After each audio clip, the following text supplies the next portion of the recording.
বান্ধবী, তুমি যদি এই ট্রেন্ড ফলো না করো তাহলে তো তোমাকে ফেসবুক মেনে নেবে না। এরকম কথা শুনে আমি তো হতভম্ব হয়ে গেছি। বান্ধবীর এরকম কথা শুনে আর কি থেমে থাকা যায়?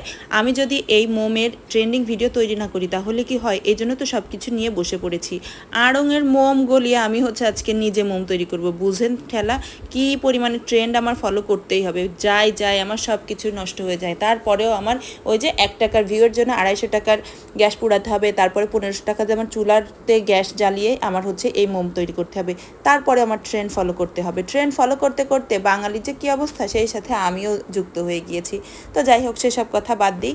এখানে হচ্ছে আমি একটা এই যে পদ্ম ক্যান্ডেল তৈরি করব, আর একটা হচ্ছে টিউলিপ ক্যান্ডেল তৈরি করব, যার জন্য আমি হচ্ছে পোর্টেবল মিনি চুলার উপরে এই মোমগুলা গলিয়ে নিচ্ছি। যারা আপনারা মোমের কাজ করেন তাদের জন্য কিন্তু এই পোর্টেবল চুলা আর হচ্ছে গ্যাসটা কিন্তু অনেক ভালো, কারণ একটুখানি সময়ের মধ্যে দেখুন 2-3 মিনিটের মধ্যে কিন্তু মোমটা মেল্ট হয়ে গিয়েছে।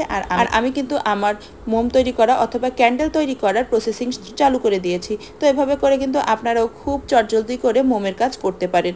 যাই হোক, এবারে আমি জীবনে প্রথমবারের মতো হচ্ছে ক্যান্ডেল তৈরি করছি, তাও আবার সিলিকন মোল্ডের মধ্যে ক্যান্ডেল তৈরি করা। মানে ব্যাপারটা একটু কেমন জানি আমার কাছে নিজের মনে হচ্ছিল রাজকীয় ব্যাপার। আর তারপরে সব কিছু রাজকীয় জিনিসপত্র আমি আড়ঙের মোম ভেঙে গলিয়ে তারপরে হচ্ছে মোমবাতি তৈরি করছি। এরকম ডিসপারেট লোকজন কোথায় পাবেন? এই ফেসবুকে আসলেই শুধু আপনারা এরকম লোকজন পাবেন। যাই হোক, এখানে হচ্ছে আমি পুরো একটা গোলাপ ক্যান্ডেল ছিল ওটাকে ভেঙে দিয়ে দিয়েছি। এটা অবশ্য নষ্ট হয়ে গিয়েছিল, পরে ওইটাকে মেল্ট করে নিয়ে প্রথমে তো আমি সাদা রঙের হচ্ছে মোম মেল্ট করে দিয়েছি।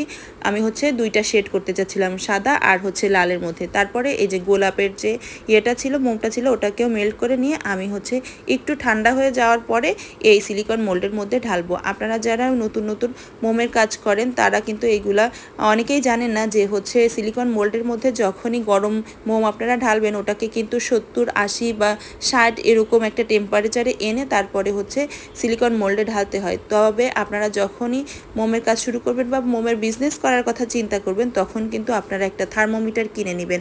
আর যদি চান আমার কাছ থেকে এই পোর্টেবল মিনি চুলাগুলাও নিয়ে নিতে পারেন। এগুলো কিন্তু অসম্ভব পরিমাণে কাজে দেয়।